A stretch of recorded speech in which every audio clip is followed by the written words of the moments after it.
How to create LinkedIn profile for freshers. Hey everybody, welcome back to our channel. In this video we're going to learn how we can create LinkedIn profile for freshers, so make sure to watch the video till the end.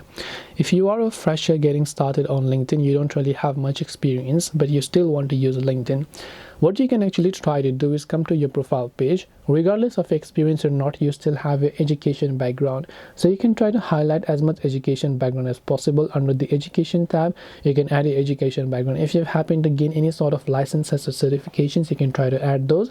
Now luckily, if you have some experience, you can try to add that. You can try to add the about section, not what you do but what you are willing to do and what are your opportunities that you can find. Add a professional profile picture and so on, which will ultimately help you get started as a fresher.